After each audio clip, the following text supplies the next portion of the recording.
Having taken Aleppo, militants led by the Islamist group Hayat Tahrir al-Sham are not stopping there. They are now moving south towards the city of Hama, claiming they have already captured 4 new towns. While President Assad's forces say they have retaken some territory, they are on the back foot. God willing, Hama's countryside will be fully liberated. Now we are going in the direction of Hama, the city, and after that, God willing, to Homs, and then to Damascus. But Assad and his ally Russia have been responding with brutal airstrikes. Moscow may have been distracted by Ukraine, but Vladimir Putin will not let his key Middle Eastern outpost go easily. Here in Idlib, the ambulances have come to a stop. Airstrikes hit several hospitals, a tactic Assad has used before, with health services here no longer functioning. The United Nations says at least 48,000 have been displaced in recent days as this decade-long civil war reignites. This time around, though, Assad will not be able to rely on his Iran-backed allies, Hezbollah. They were burying their dead in southern Lebanon. Massively depleted since their war with Israel, they must now retreat according to the ceasefire. But that truce here in Lebanon looked like it might collapse. Israel's defense minister was in northern Israel today after the IDF launched a wave of airstrikes into Lebanon overnight. That was after Hezbollah fired 2 mortars into Israel, as both sides accused the other of violating the ceasefire. Benjamin Netanyahu today said this conflict was not over. We are currently in a ceasefire. I note, a ceasefire, not the end of the war. We have a clear goal to return the residents to the north. We are enforcing this ceasefire with an iron fist, acting against any violation, minor or serious.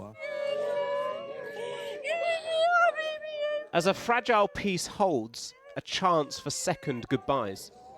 In Tyre in Lebanon, they exhumed the coffins of loved ones hastily buried during the war, now to be given a proper burial. The grief is still just as raw. As the fighting here at least abates, in Gaza, their grief keeps on rising. Another Israeli airstrike. A school acting as a shelter was hit, killing 6 and wounding several others. More than a year gone, more than 44,000 dead, and no sign of any de-escalation. Nearly the entire population of 2.3 million has been displaced, and 9 in 10 of them are living in tents. Some push right up to the seashore, a perilous place as winter approaches.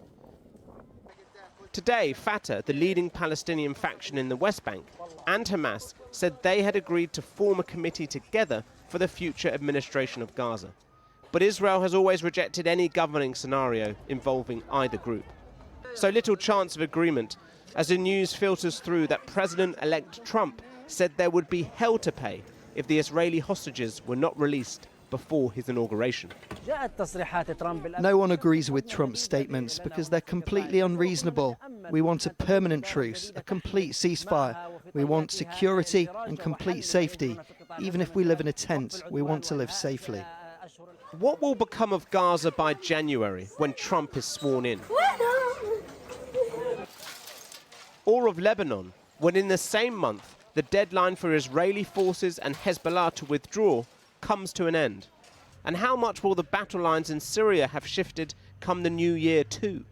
The Middle East once again in a most delicate and destructive situation.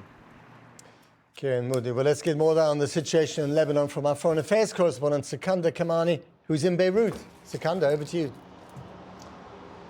Well, Matt, it really feels as if the whole region is on fire right now, doesn't it? Overnight here in Lebanon, the biggest test so far for this fragile ceasefire, with around 12 people killed in those Israeli strikes. Israel accusing Hezbollah yesterday of having fired towards its forces and saying that it's responding to Hezbollah violations, but in private, the US is said to be urging Israel to take a less confrontational approach. Here in Lebanon, officials say that Israel has violated the ceasefire more than 50 times since it began. Israel today said that it had also carried out a strike in Damascus, killing a Hezbollah operative there who was responsible, it said, for liaising with the Syrian army, underlining really the complex linkages between these two conflicts. On Syria, we're expecting talks to take place towards the end of the week between the key players, Iran, Russia and Turkey, but on the ground, the rebel offensive still very much continuing. Sikandar in Beirut, thanks very much indeed.